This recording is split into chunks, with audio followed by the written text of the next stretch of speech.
그 자기 내면을 독백하는 그런 식으로 소설을 쓰게 되면 1인칭 주인공 시점으로 좀 많이 쓰게 되잖아요.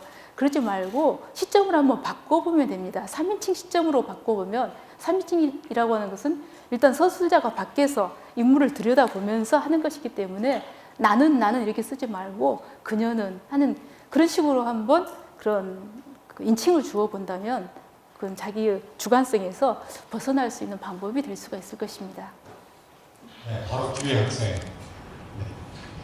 네, 안녕하세요. 저는 책을 한번 내보고 싶어가지고 버킷리스트 지어보고 싶어서 웹소설을 써봤었는데요.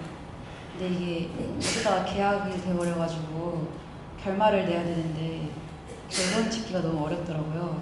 그래서 계속 이야기는 계속 이어가고 있는데 결말을 못 지어가지고 그래서 장편이 돼가고 있는데 혹시 결말 짓는 법 좀 도와주실 수 있나? 그리고 어휘력이 되게 많이 쓰다 보니까 어휘력이 많이 낮다라는 생각이 많이 들더라고요. 같은 단어를 거의 그 4-5개 안에서 거의 한정돼서 많이 쓰는 게 있는 것 같고 그러니까 어휘력을 좀 더 높일 수 있는 책을 추천해 주실 수 있나요? 첫 번째, 그 소설이 끊임없이 결말을 짓지 못해서 한없이 이어지고 있다라고 하는 것은 그래도 상당히 어떤 이야기, 스토리텔링 그런 능력이 있는 거죠. 어떤 학생들은 제가 아는 제 제자 중에서 한 사람은 딱 인터넷 소설을 쓰다가 그럼 결말을 못 짓는 거예요. 그러면 갑자기 중단하고 숨어버립니다. 그 독자들은 계속 읽고 있다가 이게 그러다가 또 이제 그다음에 다른 필명으로 또 다시 등장을 합니다. 그러다가 또 결말을 못 짓고 또 숨어버려요. 그런데 이 학생은 책임감 있게 끝끝내 지금 어떻게 해서든 소설을 좀 끌고 가고 있는데 소설의 결말은 이제 2가지가 있잖아요. 어떤 이제 사람 등장인물이 있어요. 그러면 그 사람이 목표가 있잖아요. 그 사람이 뭐 집을 떠나고 싶다라든가 아니면 뭘 이루고 싶다라든가 이런 목표가 있습니다. 그런데 목표를 바로 이루면은 그건 소설이 되는 것이 아니죠. 거기서 이제 그걸 장애물이 있어요. 그래서 장애물을 통과를 해가지고 목표를 성취하는 결말과 그 목표에 성취하지 못하는 결말이 있을 수가 있죠. 그러게 목표를 성취하느냐, 성취하지 못하는 결말 이 2가지가 있는데 거기에 조금 더 좀 덧붙인다면 자기 목표는 성취를 했지만 자기의 소중한 무엇을 잃었다라는 그런 결말이 있다든가 비록 목표를 성취하는 데는 실패했지만 더 소중한 어떤 것을 얻었다. 이런 결말이 된다면 좀 더 깊이 있는 결말이 되겠습니다. 제가 드린 말씀 아닌 것 같은데 마르셀 프루스트가 단 한 권의 소설을 썼습니다. 결말을 못 지어가지고. 그래서 7편이나 썼어요. 잃어버린 시간을 찾아드립니다. 또 다른 질문 있습니까?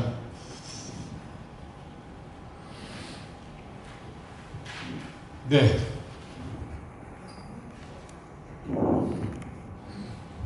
강의 잘 들었습니다. 한 달쯤 전에 중국 작가 이엔 리앵커라는 분이 전대에서 강의하실 때 자기 마음속의 이야기는 정말 무궁무진한데 쓰고 싶은 이야기는 어떤 그 형식이 자기를 찾아오길 기다린다 이런 말씀을 했던 게 기억이 나는데요. 그 플롯에 대해서 얘기하시면서 돌아갈 수 없는 문, 플롯 포인트를 이렇게 설정해서 어떤 뭐 발단, 전개, 결말 이런 단계를 말씀해 주셨는데 형식적인 부분이라고 생각이 드는데요. 교수님께서는 소설을 쓰실 때 어떤 그런 내용적인 면과 또 소설의 형식적인 면 어떤 것에 중점을 당연히 둘 다 두겠지만 더 중요하다고 생각하시는지 듣고 싶습니다. 네. 그렇지 않아도 그 다음에 그 앤랭커가 왔을 때 제가 이제 대담을 했거든요. 근데 끝나고 나서 앤랭커가 그 중국어로 질문한 사람은 누구냐라고 이렇게 물어보더라고요. 네. 그래서 이제 어떤 소설의 형식과 내용이 있다면, 그러니까 이제 또 이렇게 생각을 해볼 수가 있겠습니다. 저는 이제 소설에서 제일 중요한 것이 소설이 먼저 제일 첫 번째는 재미가 있어야 된다는 거예요.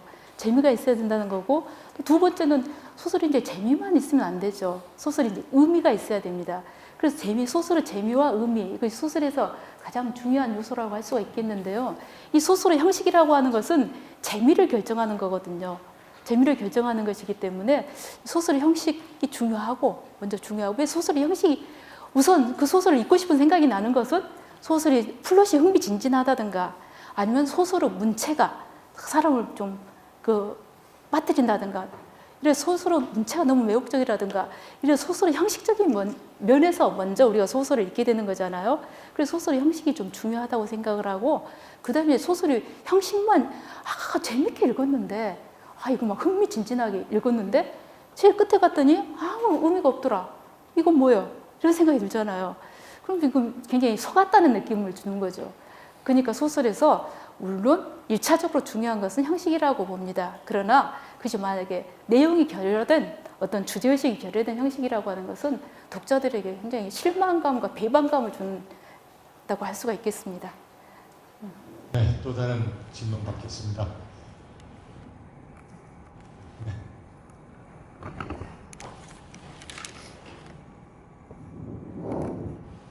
네, 강연 잘 들었습니다. 제가 질문 드릴 부분은 초반 강연에서 왜 소설을 쓰는가에 치유를 목적으로 소설을 작성한다고 했는데 그 대표 작가분들이 어떤 방식으로 소설을 통해 치유를 했는지 구체적으로 좀 설명을 해주셨으면 좋겠습니다. 네, 제가 읽은 그 작가들 중에서 저는 특히 오에 겐자부로라고 하는 작가의 소설을 굉장히 이제 인상적으로 감동적으로 읽었거든요. 제가 읽은 소설 중에서 가장 감동을 받은 소설이 어떤 오에 겐자부로의 개인적 체험이라고 하는 소설이었습니다. 근데 그것은 오에 겐자부로가 자기 이제 어떤 자전적인 이야기거든요. 오에 겐자부로가 결혼해서 아이를 낳았는데 아이가 그 뇌에 손상이 있는 아이였어요. 그 두개골이 이 앞에 두개골이 잘 다치지가 않아가지고 속에 있는 뇌의 일부가 빠져나왔다고 생각되는 그러니까 머리가 2개 달린 아이가 나온 거예요. 머리가 2개 달린 것처럼 보이는 아이가.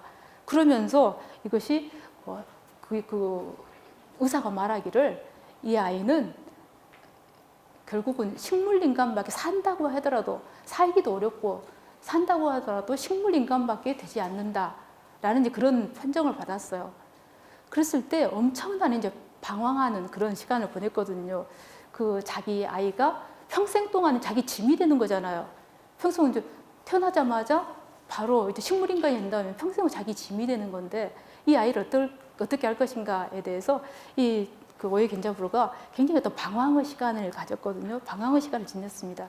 그러다가 이 개인적 체험이라고 하는 그 소설을 쓰게 되었는데 그 소설의 주인공이 이 오에 겐자부로와 똑같은 체험을 하는 거예요. 똑같은 체험을 하는 그런 주인공이 있었는데 끊임없이 어떤 이 아이가 죽었으면 하는 그런 그냥 내가 내 손을 더럽히지 않더라도 이 아이가 죽어버렸으면 평생 나의 짐이 될 텐데 그러면서 아이가 죽기를 바라면서 아이를 방치하면서 이렇게 아이를 이제 피해 다니거든요. 그 주인공의 이름은 버드라고 하는 사람인데 그런데 결국은 이제 제일 이제 그 어떤 자기 마음속에 있는 살해 의지, 어떤 살해의 욕망 이런 것들을 솔직하게 이렇게 드러내면서 고민을 드러내면서 치열하게 그 자기의 경험을 소설로 써 나가죠. 경험을 소설로 써 나가면서 결국 거기서는 그 소설 속에서는 이런 반전이 있습니다. 계속 그 아이를 수술을 하겠느냐 이걸 갖다가 절제하는 수술을 하겠느냐라고 의사가 물어봐요. 근데 수술을 안 하겠다라고 이야기를 하거든요. 그러면서 그 아이를 그러면 막 비난의 눈초리를 받으면서 그 아이를 곧 막 죽어갈 것 같은 이 아이를 어떻게 할 것인가. 이 아이를 그 어떤 다른 의사에게 데려다 주면서 그 의사에게 의해서 이제 합법적으로 죽을 수 있던 이렇게 이제 그 의사에게 가는 과정을 통해서 자기가 치열한 자기 반성이 있습니다. 도대체 나는 무엇 때문에 이 아이를 이렇게 피해 다니는가? 나는 내가 보호하고 싶은 것은 무엇인가? 내가 보호하고 싶은 나. 끊임없이 거기서는 이제 그걸 아기 괴물이라고 부르거든요. 자기 얘기를. 아기 괴물에게서 끊임없이 피하고 싶은, 끊임없이 도망다니는 나. 이 도망다니는 이 비겁한 나를 보호하기 위해서 내가 이 아이를 버려야 된다는 말인가. 이렇게 치열한 탐색 끝에 결국은 그 아이와 공생하기로 이렇게 결정을 내리는 과정이거든요. 그래서 이런 건 소설 속에서 나오고 실제로 이제 오에 겐자부로가 체험한 내용이기도 하는데요. 그 소설을 쓰면서 자기의 마음을 투명하게 들여다보고 그리고 거기서 어떤 지식인으로서 또는 지성인으로서 어떤 자기라고 하는 것이 어떤 존재인가 근데 또 거기도 중요한 계기가 있었는데요. 막 그리 방황을 하다가 오에 겐자부로가 그 히로시마에서 그 원폭 당했잖아요. 히로시마 현장을 취재를 가게 됩니다. 그래서 거기서 가게에서 그 히로시마에 가보니까 많이 원폭 피해를 받은 사람들이 아무 희망도 없는데 그 사람들이 서로 치료를 해주고 그런 것들을 보고 아 정말 인류의 공통된 끈이라고 하는 거, 인간 생명의 존엄성이라고 하는 게 이런 거구나라는 그런 깨달음을 얻어가지고 자기도 이제 그런 아이와 공생을 하기로 결정한 그런 이제 그다음 비하인드 스토리가 있는데요. 아무튼 그래서 그 소설을 씀으로써 이 오에 겐자부로는 그 이전 소설은요, 오에 겐자부로가 아주 좀 원색적이고 퇴폐적인 그런 소설들을 썼어요. 그리고 그냥 문체도 그냥 난삽하고 그런 소설을 썼는데 이런 개인적 체험을 쓰면서부터 진실한 자기 진정한 이야기를 자기 탐색의 이야기를 소설로 쓰면서 거기서부터 이제 자기 문체도 정돈이 되고 그리고 또 그 자기 깨달음을 얻게 되고 그 자기 치유를 받게 되고 그 이후로 이 오에 겐자부로 문학 세계는 개인적 체험 이전의 세계와 이후의 세계로 나눠집니다. 개인적 체험 이후의 세계는 모두 다 자기 아까 그 아픈 아이와 공생하는 그런 과정을 쭉 소설로 써나갔거든요. 오에 겐자부로 같은 경우가 치유적 글쓰기, 소설 쓰기를 치유적 글쓰기에 이용한 좋은 예라고 할 수가 있겠습니다. 또 다른 질문 있습니까? 네, 바로 뒤.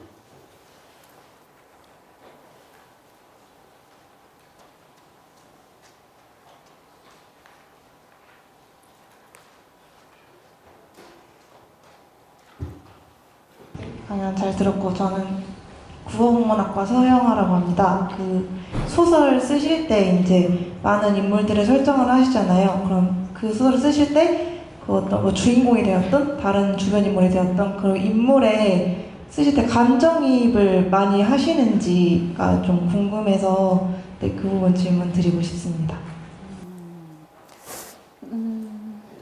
저 같은 경우에는 이제 아무래도 제 주변 저하고 비슷한 그런 상황일 경우에는 감정이 이입이 되죠. 감정이 이입이 되고 이제 제가 이제 다른 사람에게 들은 그런 소재라든가 이런 경우에는 좀 객관적인 그런 서술자 입장에서 객관적으로 글을 쓰게 되는 것이죠. 그러나 나와 비슷한 상황일 때는 감정이입이 되는 경우가 많죠.